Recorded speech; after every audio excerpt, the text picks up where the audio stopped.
Hi friends, it's Miss Kendra. Today I got a brand new book in the mail to share with you, and it has over 50 different stories in it. Are you ready to get started with me? One of the first stories that's in here is called Pinocchio. You guys know the tale of Pinocchio? I'm going to read it to you.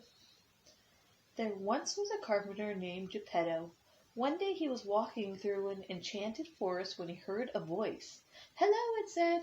Geppetto looked around and soon realized that the voice was coming from a magic piece of wood. Talking wood, he thought. How unusual. Geppetto took the magic wood home and carved a little puppet boy from it. He gave the boy a suit of clothes and a hat with a feather in it. The wooden boy danced around the room for Geppetto and made him laugh. "Hello," he said. "Hello," he said. And Geppetto named the boy Pinocchio. "You must go to school like other children," Geppetto told him. So the next morning Pinocchio skipped off to school on his wooden legs. As he went along, a cricket hopped onto his shoulder. "You look like you could use a friend," he told Pinocchio. "I will help you learn right from wrong." A little farther down the road Pinocchio met a fox and a cat.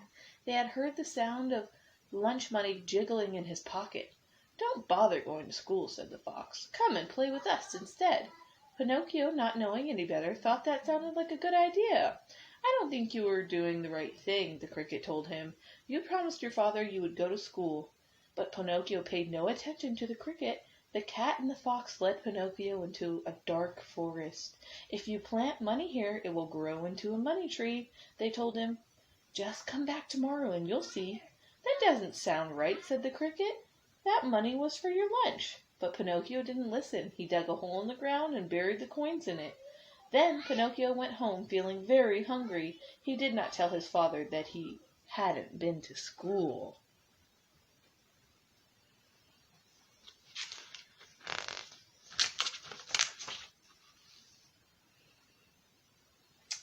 The next morning Pinocchio didn't go to school either. Instead, with the cricket on his shoulder, he skipped into the forest to find his money tree.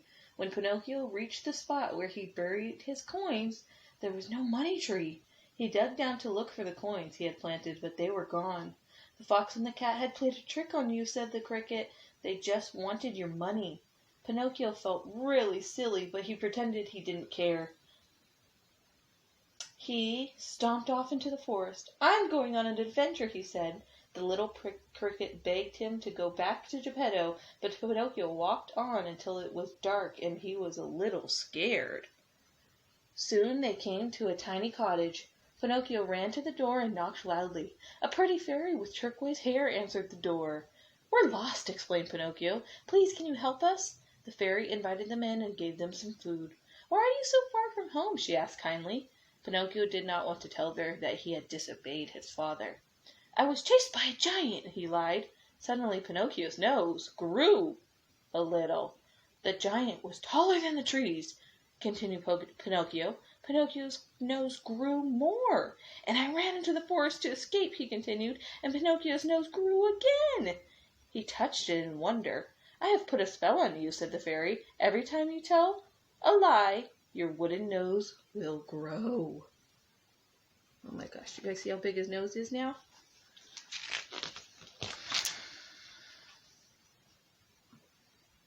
Pinocchio began to cry. How he wished he had gone to school, as his father had said. "I won't tell any more lies," promised Pinocchio. The father called some friendly woodpeckers who pecked at Pinocchio's long nose until it was back to the way it used to be. In the morning Pinocchio rushed back through the forest with the little cricket perched on his shoulder. "From now on I will do just as father tells me," he said. But when he got home Geppetto wasn't there. Instead, there was a note on the kitchen table. "Dear Pinocchio, I have gone to look for you. I miss you, my son. Your loving father, Geppetto." Geppetto was very sad. He knew he had caused a lot of trouble. Pinocchio was very sad. He knew he had caused a lot of trouble. "We must find my father and bring him home," he sobbed. He and the cricket set off again at once. They began their search down the river. Pinocchio stood too near the edge of the water and he fell in with a splash. The cricket jumped in to help him, but they were both swallowed by an enormous fish. There, in the fish's tummy, they found Geppetto. Pinocchio hugged his father tightly. "I won't leave you again," he said. The clever wooden boy took the father from his hat and tickled the fish. "Ah, ah, ah, choo!" The fish gave a mighty sneeze, and Geppetto, Pinocchio, and the cricket shot out through the fish's mouth and landed on the bank of the river. That night, when Pinocchio got tucked into his own little bed, fast asleep, the fairy with the turquoise hair flew in through his window. "Are you a good, brave boy?" she said as he slept, and she kissed him on the forehead. When Pinocchio woke the next morning, he found that he was no longer made from wood. He was a real boy. From then on, he always was a good son to Geppetto and the best of friends with the cricket, who didn't need to tell him right from wrong ever again. The end. Wasn't that a nice story? The next story that I wanted to share with you, I think you guys are going to like this one. We've read this sometimes at circle time. I don't know if all of you are there, though, so I'm going to share it again. It's called The Gingerbread Man. Once upon a time, a little old woman and a little old man lived by themselves in a little old cottage. One day, the little old woman decided to bake a treat for the old man.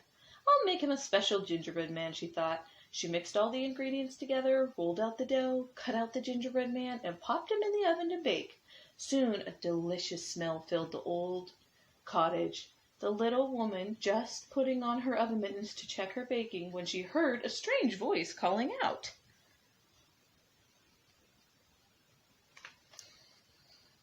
"Let me out!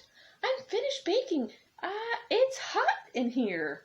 The little old woman looked around. She was confused. "I must be hearing voices," she chuckled to herself.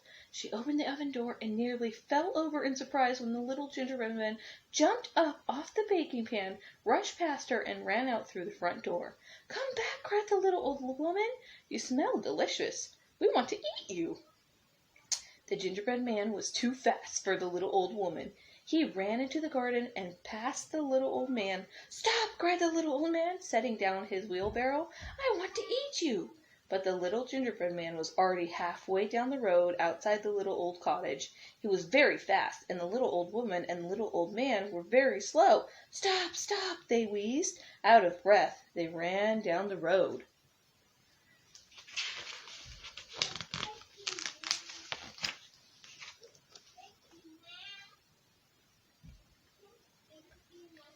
The gingerbread man darted under a fence into a field, singing as he went, "Run, run, as fast as you can. You can't catch me. I'm the gingerbread man." As the gingerbread man ran through the field, he passed a pig. "Stop!" snorted the pig. "I want to eat you. I've run away from a little old woman and a little old man, and I can run away from you," he said. And he ran even faster, followed by a little old woman, the little old man, and the pig. Soon the gingerbread man met a cow.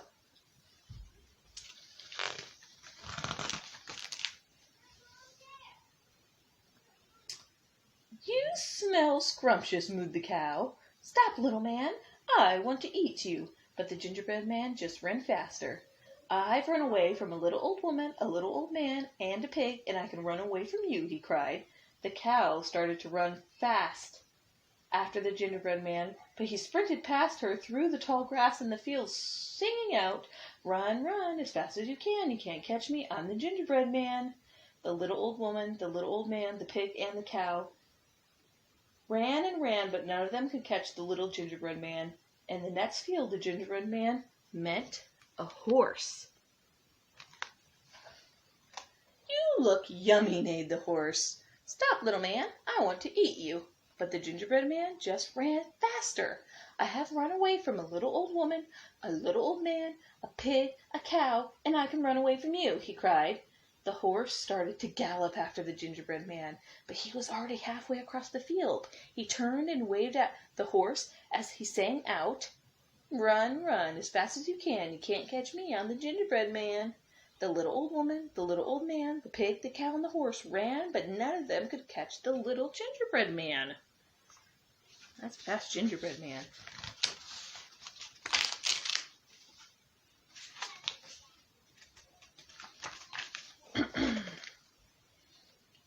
The little gingerbread man squeezed through a hedge and ran on faster and faster along a path through a shady wood. He grinned, feeling very pleased with himself and rather proud of how fast he could run. "No one can catch me," he giggled. But just a little further on down the road, down the woodland path, the gingerbread man came to an abrupt stop. There, before him, flowed a wide river completely blocking his way. While the little gingerbread man was wondering how he was going to get across the river, a sly fox came up to him. "Hello, little man," said the fox, licking his lips. "You look like you could do with some help." "Oh, yes, please," cried the gingerbread man. "I've run away from a little old lady, a little old man, a pig, a cow, a horse, and now I need to get across this river so I can keep on running. And I can't swim." "Well, jump on my back and I'll carry you across the river," grinned the sly old fox. "You'll be safe and dry." So the little gingerbread man climbed onto the fox's tail, and the fox began to swim across the river. After a while, the fox said, "You're too heavy for my tail. Jump onto my back." The little gingerbread man ran lightly down the fox's tail and jumped onto his back, clinging tightly onto his fur. Soon the fox said, "You're too heavy for my back. Jump onto my nose." The little gingerbread man did as he was told and jumped onto the fox's nose. At last they reached the other side of the river. The gingerbread man was just about to jump to the ground when the hungry fox threw back his head. The little gingerbread man suddenly found himself tossed high in the air, and then down fell the gingerbread man, and snap went the mouth of the sly old fox. And that was the end of the little gingerbread man. The end. He ate him. The little gingerbread man. So sad. All right, friends. Thanks for coming to story time with me today. Hope to see you soon. Bye.